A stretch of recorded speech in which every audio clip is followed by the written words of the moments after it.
18세기에 중국은 서부 유럽의 어느 나라보다 부유했습니다.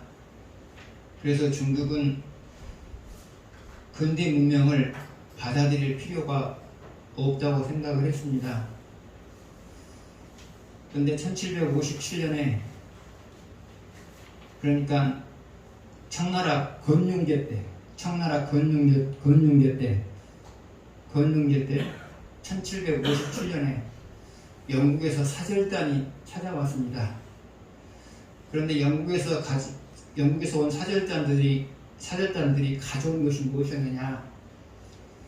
태엽을 감는 시계를 가져왔고요. 시계. 그 다음에 그들이 발명한 기관차의 모형, 그 다음에 소총, 그 외에 다른 발명품들을 가지고 왔어요.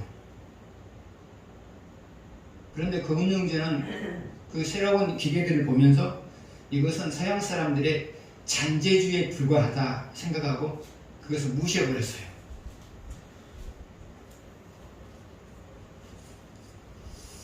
그런데 무시한 배경 속에는 뭐가 있었느냐?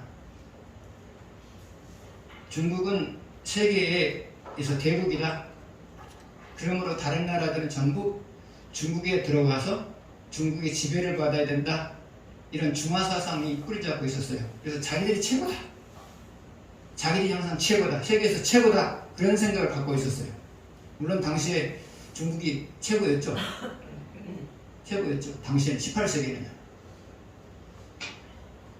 그래서 서양 문물을 안 받아들였어요. 그리고 머지않아서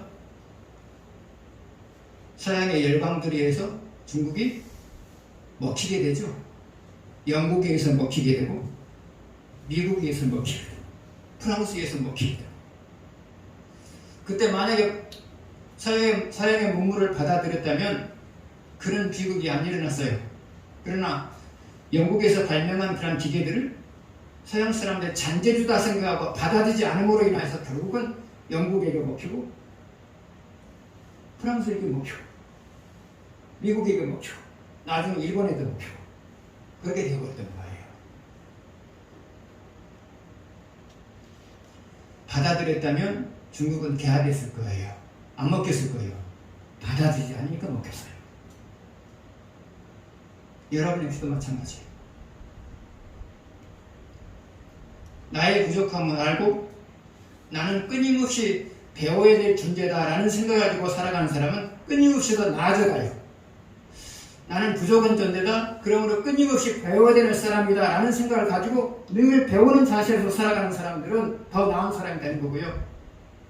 나는 이 정도면 완성됐다고 생각하는 사람들은 더 이상의 발전이 없어요.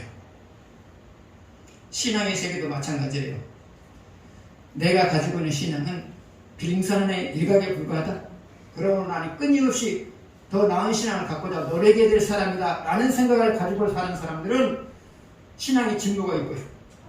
나는 신앙이 완성이 됐기 때문에 더 이상 배울 것이 없다고 생각하는 사람은 신앙의 진보가 없어요. 여러분이나 저나 끊임없이 신앙의 진보를 위해서 노력해야 될 사람이고요. 여러분이나 저나 끊임없이 보다 나은 사람 되기 위해서 새로운 것을 배우고자 하는 마음으로 순간순간을 살아가야 되는 것. 이것이 바로 여러분과 제가 해야 돼요. 해야 될 일이에요. 우리는 항상 신앙이든지 일반적인 지식이든지 항상 배우는 자세로 살아야 돼요. 그래야 더 나은 사람이 되고요.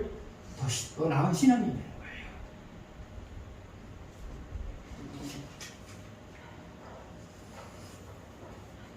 첫 번째 문제 보시겠습니다. 아베 우손 70명이 한꺼번에 죽은 이유가 무엇인가? 6절에서 11절 보시겠습니다. 여호와가 다시 그들에게 편지를 붙이니 이르시되 만일 너희가 내 편이 되어 내 말을 너희가 들으려거든 너희 주의 아들 된 사람들의 머리를 가지고 내일 이맘때 이스라엘에 이르러 내게 나오라 하였더라. 왕자 70명이 그 성읍의 귀족들 곧 그들을 양육하는 자들과 함께 있는 중에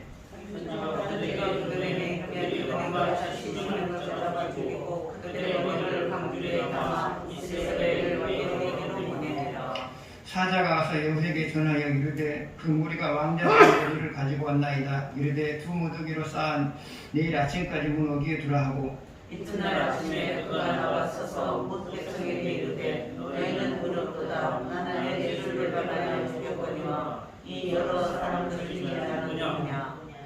그런즉 이제는 너희는 알라 본 여호와 같이 봅니다.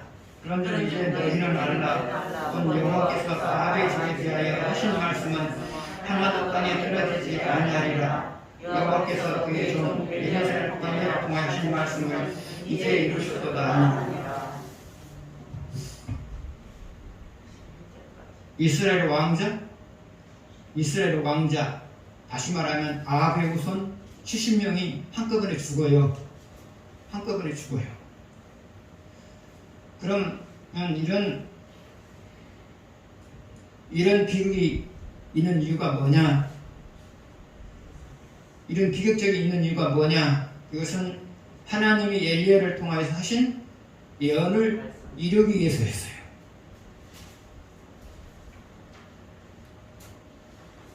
왕자 70명, 다시 말하면 아합의 후손 70명이 한꺼번에 죽었어요.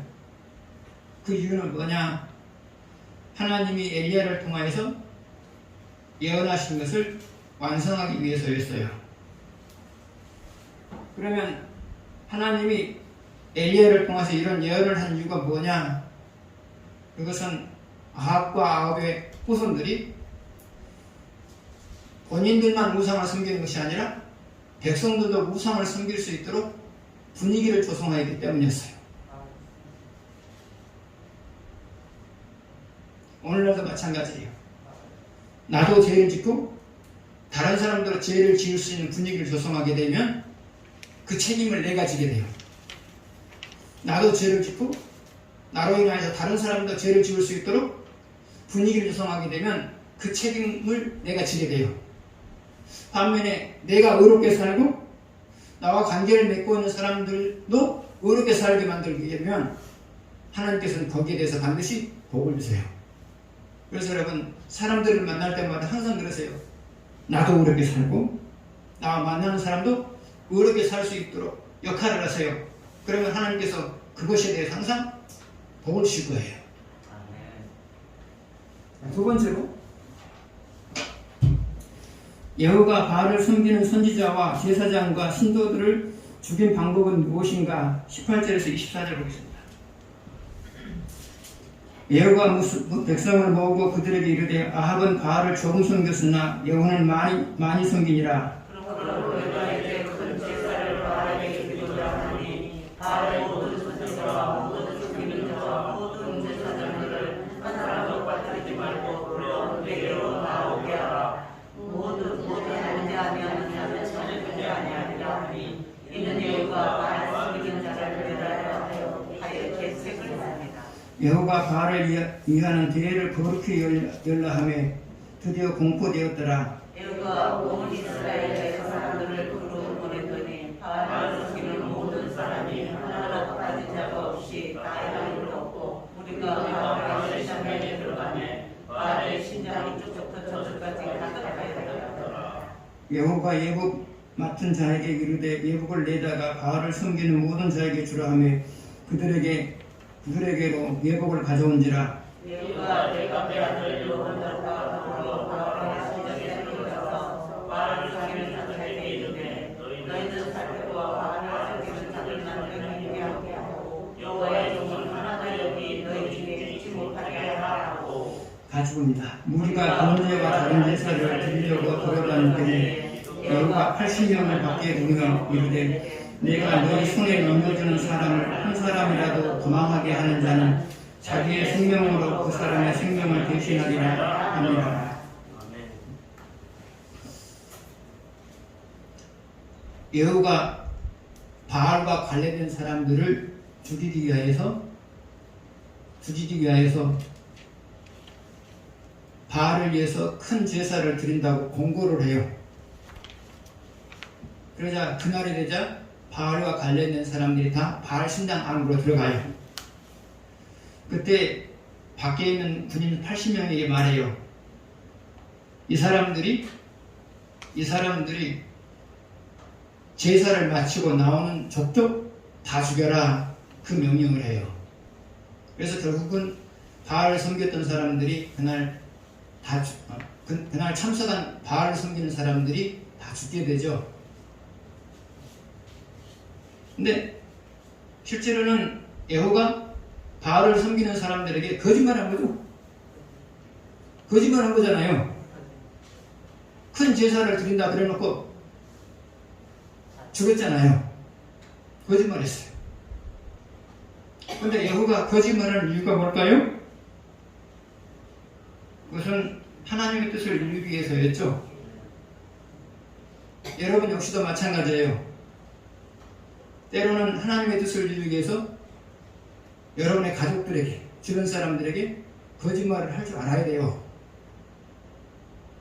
하나님 뜻을 이루기 위해서는 때로는 여러분 가족들에 대해서, 삶의 현장에 만나는 사람들에 대해서 거짓말을 할 줄 알아야 돼요. 거짓말을 해야만 하나님 뜻을 이룰 수 있을 때는 반드시 거짓말 하셔야 돼요. 거짓말 하셔야 돼요. 또한 거짓말을 해야만 여러분이 하나님의 뜻대로 살 수 있을 때는 거짓말 하시는 거예요. 해야 되는 거예요. 그래서 우리에게 중요한 것은 거짓말을 했느냐 참말을 했느냐가 중요한 게 아니고요. 도덕적으로 살아났냐 아니면 비도덕적이냐 그게 중요한 게 아니고요. 하나님의 뜻을 이루느냐 이루지 못하느냐 그게 중요해요. 여러분도 거짓말 하면서 사시오. 거짓말 하면서 하시죠. 하지요. 아니 안 하면 곤란해요. 하나님의 뜻대로 살려면 거짓말 하셔야 돼요.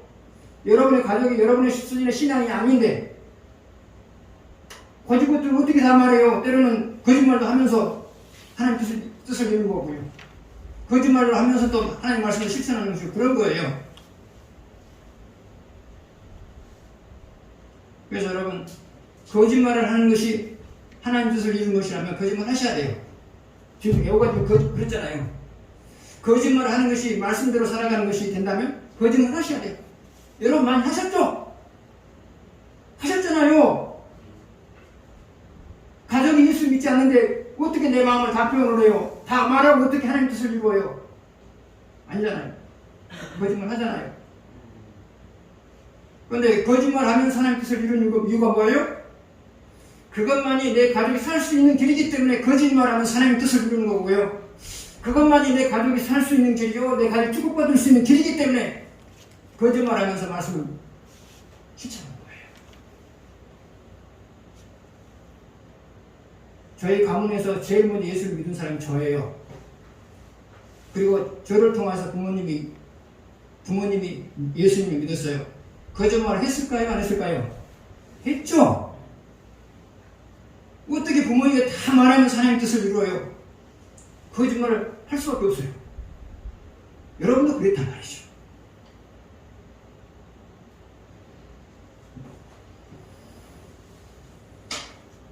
세 번째,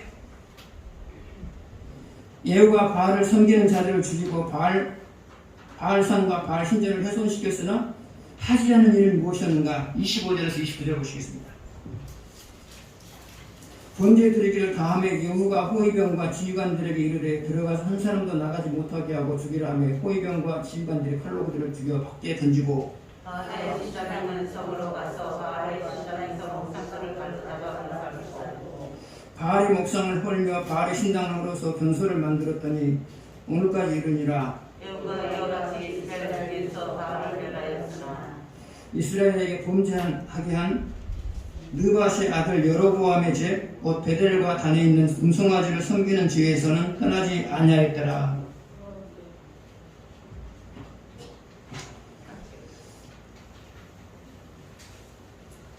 예후는 바알과 관련된 것들을 다 제거했어요. 바알과 관련된 것들을 다 제거했어요. 그런데 금송아지와 관련된 것은 그대로 남겨두었죠. 29절에 말하고 있잖아요. 금송아지 우상과 관련된 것은 다 남겨놨어요. 바알 우상과 관련된 것들은 다 제거를 했어요.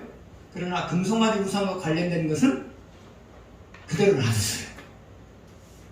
그 이유가 뭐냐? 첫 번째로는 정치적인 이유예요. 정치적인 이유예요. 정치인들과 연예인의 공통점이 뭘까요? 사람들의 인기를 먹고 살죠. 정치인과 연예인의 공통점이 뭐죠? 사람들이 인기를 먹고 살죠. 그러므로 애우는 금송아지를 섬기는 쪽을 건드리지 않았어요. 왜 건드리지 않았을까요? 이들을 건드리게 되면 자기에게 반감을 갖게 될 거고요. 반감을 갖게 될 거고요. 반감을 갖게 되면 나라를 다스리기 힘들어요. 그래서 정치적인 이유에서 금송아지와 관련된 사람들이나 금송아지를 제거하지 않았어요. 정치적인 이유로요. 두 번째로 금송아지 문제를 건드리지 않는 이유가 뭐냐? 예후의 믿음의 분량이 그 정도이기 때문에요. 예후의 믿음의 분량이 그 정도이기 때문에요. 바알에 관련된 것들은 제거할 수 있지만 금송아지까지 제거할 만한 믿음이 없었어요. 그래서 믿음의 분량이 그 정도였기 때문에 그랬단 말이죠. 그래서 사람은 믿음의 분량만큼 하나님 뜻을 이루어요. 믿음의 분량만큼. 그래서 믿음의 분량이 큰 사람은 더 많은 뜻을 이루는 것이고요. 믿음의 분량이 적은 사람은 하나님 뜻을 이루더라도 적게 이루는 거예요. 이런 사회에서도 마찬가지죠. 그 사람의 역량의 크기만큼 일을 해내죠. 이런 사회에서도 마찬가지예요. 그 사람의 역량만큼 일을 해내죠. 하나님 세계에서도 마찬가지예요. 믿음의 분량만큼 그 일을 해낸단 말이죠. 믿음의 분량만큼. 그래서 여러분, 하나님을 위해서 크게 쓰임을 받으려면 믿음을 키워나가야 돼요. 키워나가야 된단 말이죠. 그럼 믿음을 키워나가는 방법이 뭘까요? 첫 번째로는 새로운 말씀을 알고자 하는 노력이 있어야 돼요. 새로운 말씀을 알고자 하는 노력이 있어야 되고요. 그 다음에 새로운 말씀을 알았으면 그것을 실천하려고 노력해야 돼요. 그러면 새로운 말씀을 알았으면 실천하려고 노력해야 되는 이유가 뭐냐? 실천하게 되면 반드시 하나님께서 거기에 대해서 보상을 하세요.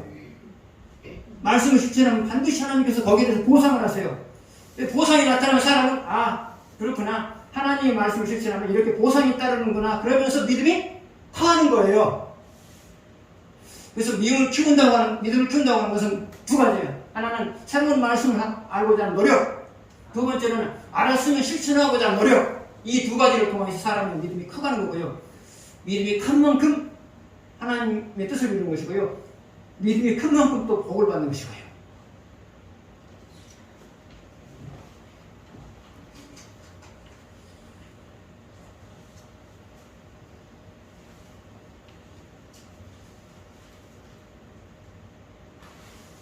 네 번째 보겠습니다. 여호가 하나님으로부터 칭찬을 받은 이유는 무엇일까? 그리고 그에 대한 보상은 무엇인가? 30절을 같이 보시겠습니다. 같이 읽겠습니다. 여호와께서 여호와께 이르시되 내가 나보기에 정직한 일을 행하되 잘 행하여 내 마음에 있는 대로 아합 집에 다 행하였은즉 내 자손이 이스라엘 왕위를 이어 4대를 지내리라 하시니라. 하나님이 여호를 칭찬하는 일이 무엇이었죠? 하나님이 아합의 집에 하라고 한 대로 했기 때문이죠. 아합의 집에 하라고 한 대로 했기 때문이죠. 그래서 여호가 하나님이 하라는 대로 아합의 집에 했을 때 돌아온 보상은 무엇이었죠? 30절 뒷부분에 그의 자손들 중에 네 대에 걸쳐서 그의 자손의 4대에 걸쳐서 계속해서 왕위에 앉게 될 거다 그랬죠.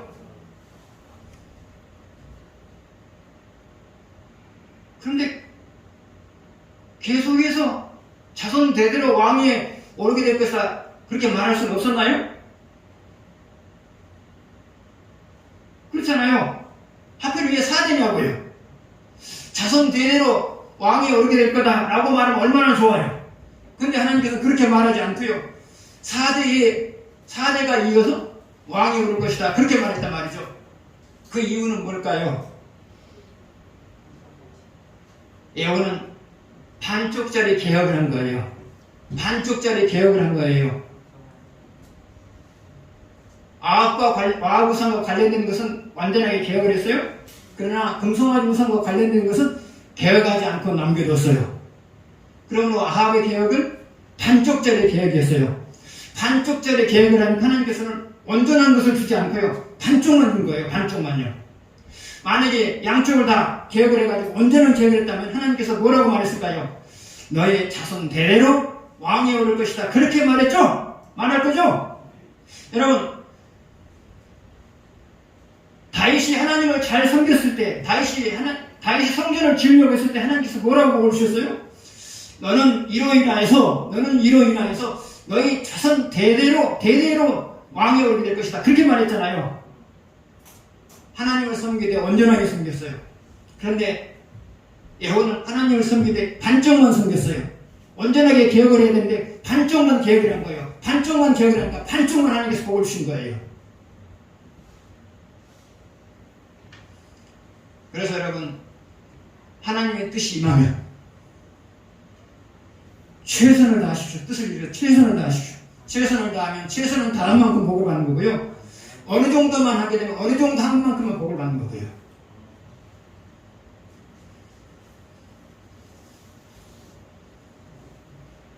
다섯 번째 보시겠습니다. 하나님이 이스라엘 땅을 잘라서 나눠주신 이유는 무엇인가? 31절, 32절 보시겠습니다. 같이 읽겠습니다. 그러나 여호가 전심으로 이스라엘 하나님 여호와 율법을 지켜 행하지 아니하며 여호와 왕이 이스라엘에게서 범하게 한 그 지에서 떠나지 아니하였더라. 이때 여호와께서 이스라엘에서 땅을 잘라내기 시작하심에 하사의 이스라엘의 모든 영토에서 공격하되, 하나님이 이스라엘 땅을 잘라내서 다른 나라에게 주기 시작했어요. 하나님이 이스라엘 땅을 잘라내서 다른 나라에게 주기 시작했어요. 그 이유는 뭐라고 말하고 있어요? 첫 번째로는 말씀을 지키되, 받은 말씀을 지키되 다 지키지 않았다. 받은 말씀을 지키되 다 지키지 않았다. 받은 말씀을 지키되 어느 정도만 지켰다. 이게 첫 번째 이유고요. 두 번째는 금송아지 우상 숭배에서 벗어나지 못했다. 이게 두 가지 이유예요. 두 가지 이유예요. 여러분 역시도 마찬가지예요. 말씀을 실천하는데 어느 정도만 실천하면서 살아가게 되면 하나님이 여러분의 소유를 잘라내어서 다른 사람에게 가게 만들어요. 소유를 잘라내어서 다른 사람에게 가게 만들어요. 그러나 여러분이 말씀을 실천하되 온전하게 지키게 되면 다른 사람 것을 잘라내어서 여러분에게 오게 만들어요. 그래서 여러분, 말씀을 실천하되, 받은 말씀을 실천하되, 얼마를 말씀을 받았든지 얼마를 말씀을 알았든지 간에 온전하게 실천하세요. 그러면 하나님께서 다른 사람 것을 잘라내어서 내게로 오게 하는 거예요.